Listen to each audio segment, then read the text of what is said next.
제19장 애굽에 관한 경고라. 보라, 여호와께서 빠른 구름을 타고 애굽에 임하시리니 애굽의 우상들이 그 앞에서 떨겠고 애굽인의 마음이 그 속에서 녹으리로다.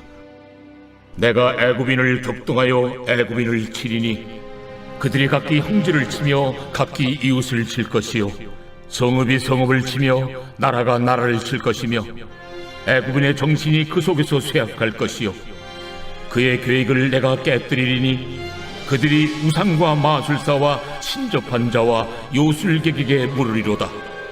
내가 애굽인을 잔인한 주인의 손에 붙이리니 포악한 왕이 그들을 다스리리라.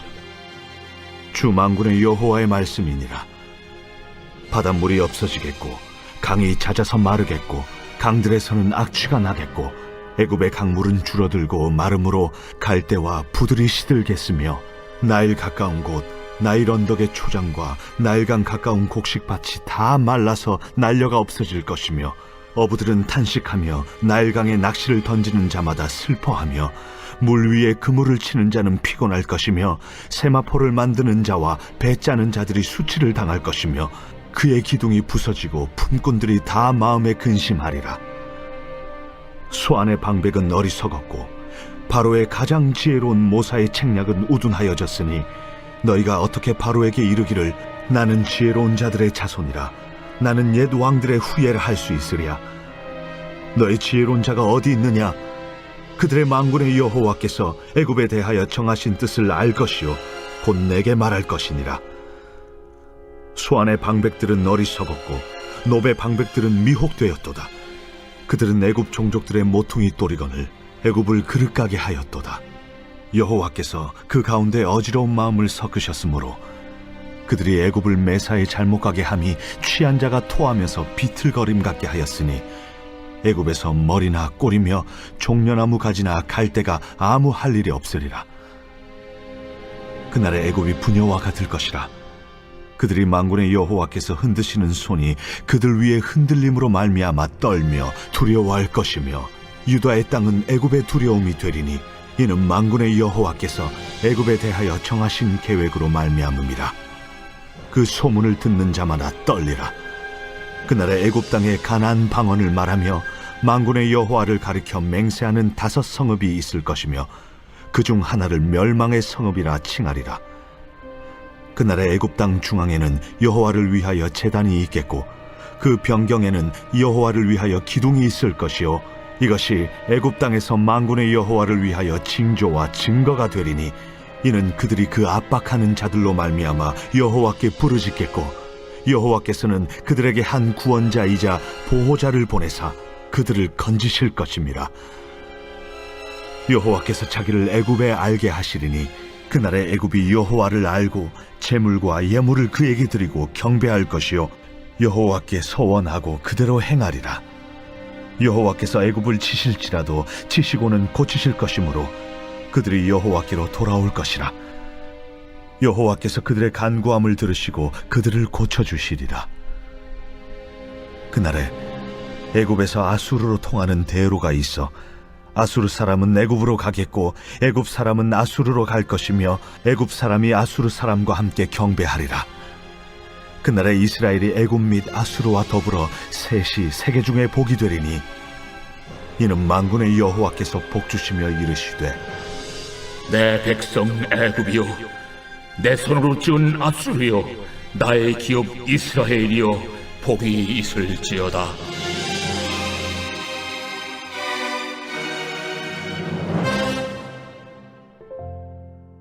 오늘 이사야서 19장 말씀도 이스라엘을 에워싼 이방 민족을 향한 경고의 말씀입니다.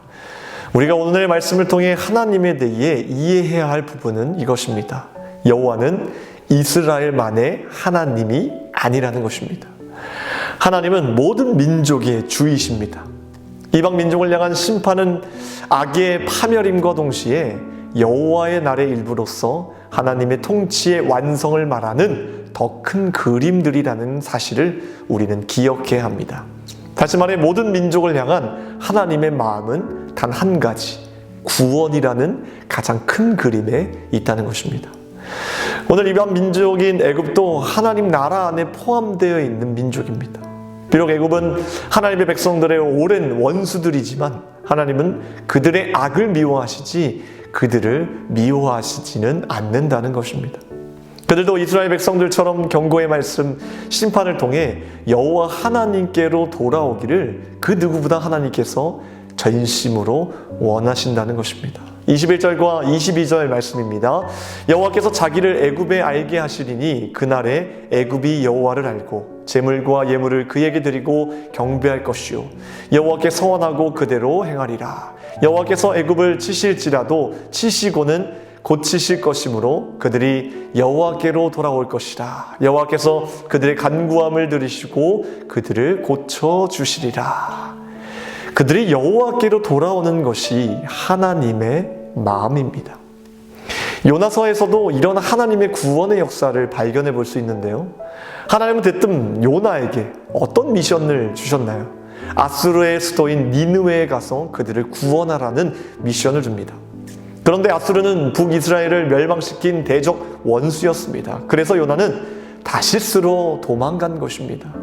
그런데 신기하게도 요나가 불순종의 길을 선택하자마자 성경은 뭐라고 표현하고 있습니까? 마침 다시스로 가는 배를 만나게 되었다. 참 기가 막힌 타이밍입니다.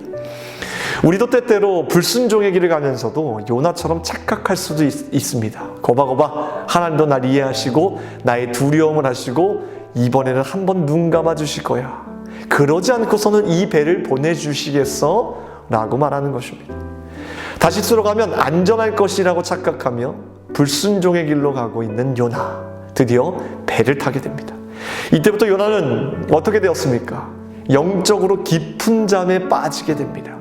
지금 요나가 탄 배는 큰 바람과 폭풍으로 인해 배가 깨질 지경인데 그래서 사람들은 두려워서 배를 가볍게 하려고 안간힘을 쓰고 무거운 짐을 물속에 버리고 있는데 지금 요나는 뭐하고 있습니까? 배 밑층 아래에서 깊은 잠에 빠져 있다는 것입니다. 여러분, 영적으로 한번 무너지면 지금 밖에 무슨 일이 일어나는지도 모른 채 잘 수밖에 없습니다. 이 영적인 문제가 사실 나로 끝이 나면 좋은데 그렇지 않다는 것입니다. 나 한 사람 때문에 주변 사람들이 힘들다는 것입니다. 마귀는 나 한 사람만 넘어뜨리면 전부를 넘어뜨릴 수 있다고 생각합니다. 그런데 우리는 이 영적으로 하강하고 있는 이 순간에도 하나님께서 어떻게 일하고 계시는지를 볼 줄을 알아야 된다는 것입니다. 왜? 내 인생의 실패가 곧 하나님의 실패가 아니라는 것을 똑똑히 봐야 되기 때문입니다. 지금 요나 한 사람 때문에 배에 타고 있는 선원들, 사공들은 뭐하고 있습니까? 벌벌 떨고 있습니다. 이들은 이방인들입니다. 잡다한 신들을 각각 하나씩 섬기고 있었습니다. 돈의 신, 명예의 신, 권력의 신을 섬기고 있습니다. 그들이 이렇게 죽을 위기에 처하게 되자 그들은 하나같이 각자 신에게 기도를 올립니다. 살려주시옵소서. 근데 안 되는 것입니다. 오직 답답했으면 한 선장이 요나에게 찾아갔습니다. 근데 요나는 지금 뭐하고 있습니까? 쿨쿨 잠만 자고 있는 것입니다. 너무 황당해서 요나에게 묻습니다. 1장 6절 말씀에 선장이 그에게 가서 이르되 자는 자여 어찌함이냐 일어나서 내 하나님께 구하라. 혹시 하나님이 우리를 생각하사 망하지 아니하게 하시리라 하니라. 이 얼마나 어처구니 없는 일입니까? 이교도인 선장이 하나님의 사람에게 제발 좀 기도 좀 해봐라 요청하고 있는 것입니다. 선지자라고 하는 사람은 예배 시간에 기도 시간에 졸고 앉아 있는데 반대로 이방인이 선지자의 일을 하고 있는 것입니다. 그런데도 요나는 처음에는 입을 싹 닫고 있었습니다. 이에 선원들은 문제의 원인을 찾고자 제비뽑기를 하고 그 결과 요나가 범인으로 지목되었습니다. 이제 빼도 박도 못하는 상황에 몰리니까 요나는 귀찮은 듯한 표정과 말투로 이렇게 말합니다. 나는 히브리 사람이요 바다와 육지를 지으신 하늘의 하나님 여호와를 경외하는 자로다. 10절에 이어서 그런데 나는 여호와의 얼굴을 피하고 있다라고 고백하고 있습니다. 이 말을 듣고 있었던 배 위에 있는 모든 사람들의 반응이 어떠했는지 아십니까? 여호와 하나님의 이름 앞에서 그들은 두려워 떨고 있다라고 성경은 증거하고 있습니다. 요나의 불순종, 실패의 장소에서 하나님은 오히려 요나의 입술을 통해 이방인들로 하여금 처음 여호와 하나님의 이름을 듣게 하셨고 그분의 이름 앞에 두려워 떨게 하셨고 요나의 하나님께 기도하기 시작했다는 것입니다. 이것이 우리가 믿고 있는 하나님이십니다. 우리의 실패, 우리의 불순종, 그럼에도 우리 하나님은 그 순간에도 일하고 계신다는 사실을 증거하고 있습니다. 여러분, 이때부터 이 배는 이방인의 배에서 예배 장소로 변화되었습니다. 다시스의 배가 살아계신 하나님의 성전으로 변화되었습니다. 1장 14절 말씀에 무리가 여호와께 부르짖어 이르되 여호와여 구하고 구하오니 이 사람의 생명 때문에 우리를 멸망시키지 마옵소서. 무지한 피를 우리에게 돌리지 마옵소서. 주 여호와께서는 주의 뜻대로 행하심이니이다. 그들은 3번이나 하나님을 여호와라고 부릅니다. 그리고 요나를 바다로 던집니다. 그러자 갑자기 사방이 고요해집니다. 언제 그랬냐는 듯 풍랑이 잠잠해졌습니다. 그리고 성경은 이렇게 말합니다. 1장 16절 말씀에 그 사람들이 여호와를 크게 두려워하여 여호와께 제물을 드리고 서원을 하였더라. 즉, 이 이방인의 배가 예배 장소로 바뀌어졌습니다. 하나님의 성전으로 변화되었습니다. 여러분, 이 이야기는 니느웨에 관한 이야기만이 아닙니다. 이것은 다시스에 관한 이야기이기도 합니다. 또 요나의 이야기만이 아니라 요나의 배를 탄 선원들의 이야기이기도 합니다. 또한 이스라엘의 백성들만의 이야기가 아닙니다. 애굽의 이야기이기도 합니다. 결론적으로 이 모든 이야기가 하나님의 구원 이야기라는 것입니다. 우리도 요나처럼 실패를 조금 경험했다고 인생 망한 것이라 생각하지 마십시오. 하나님의 자녀들에겐 결코 실패란 있을 수 없습니다. 아니, 정확히 말씀드리면 실패여도 괜찮습니다. 왜냐하면 우리의 실패는 언제나 우리의 실패로 끝나는 것이 아니라 상상치도 못했던 하나님의 계획으로 뒤바뀌기 때문입니다. 기도하겠습니다. 오늘 목요일 새벽에 함께 기도할 공동기도 제목은 다음 세대와 가정을 위해 기도하겠습니다. 우리 자녀들 예배의 자리를 잘 지킬 수 있도록 도와달라고 기도하시고 가정에서부터 예배가 회복되게 해달라고 함께 기도해 주시기 바랍니다. 교회에서는 다음 세대를 위한 리모델링 공사가 계속 진행 중에 있습니다. 이를 위해서도 함께 기도해 주시길 바랍니다. 기도하겠습니다. 하나님, 우리 하나님의 마음은 모든 사람이 구원을 얻으며 진리에 이르기를 원하고 계시는 줄 믿습니다.